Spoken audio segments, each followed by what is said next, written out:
হ্যামস্ট্রিংয়ের স্টিচিংয়ের জন্য, back pain কমানোর জন্য, হজম ক্ষমতা বাড়ানোর জন্য, এমনকি চুলের জন্য ভীষণ উপকারী উত্তানাসন। কিন্তু আমাদের অনেকেরই স্টিফনেসের জন্য উত্তানাসন করতে খুব অসুবিধা হয়। চলুন আজ করি কতগুলো স্ট্রেচিং যেগুলো আমাদের উত্তানাসন করাকে অনেক সহজ করে দেবে। প্রথম স্ট্রেচিংয়ে ঠিক আমি যেভাবে দেখাচ্ছি সেই পশ্চারে আমাদেরকে বসতে হবে।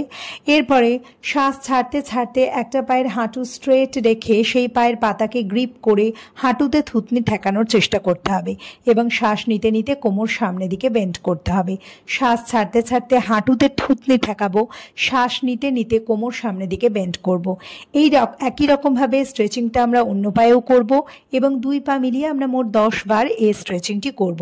নেক্সট স্ট্রেচিংয়েও ঠিক আমি যে পশ্চারে দেখাচ্ছি সেই পশ্চারে বসে শ্বাস নিতে নিতে সামনের দিকে মুভ করতে হবে, শ্বাস ছাড়তে ছাড়তে পেছনে মুভ করতে হবে, শ্বাস নিতে নিতে সামনে মুভ করতে হবে এবং শ্বাস ছাড়তে ছাড়তে পেছনে মুভ করতে হবে।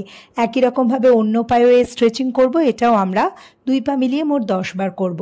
3 নম্বর স্ট্রেচিংয়ে হাতের ভরে আমরা দুই পায়ের স্ট্রেচিং করব। নর্মাল ব্রিদিং করে এই স্ট্রেচিংটি করা যাবে এবং এটি যে শুধুমাত্র হ্যামস্ট্রিংয়েরই স্ট্রেচিং করে তাই নয়, এটা খুব ভালো হিপ ওপেনারও বটে। তো এরপরে আসি উত্তানাসনের সঠিক পশ্চারে।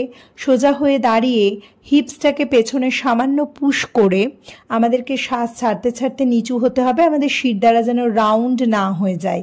শিরদাঁড়া সোজা রেখে আমরা যতটুকু পৌঁছতে পারবো ততটুকুই পৌঁছবো, কিন্তু পশ্চার ঠিক রাখতে হবে, হাঁটু ভাঙলে চলবে না। প্রতিদিন এইভাবে প্র্যাকটিস করতে করতে হ্যামস্ট্রিংয়ের স্টিফনেস কাটবে, শিরদাঁড়া অনেক বেশি নমনীয় হবে এবং তখন সহজেই উত্তানাসন করতে পারবেন। শুধু যেটা করতে হবে, কনসিস্টেন্সিটা অবশ্যই লাগবে।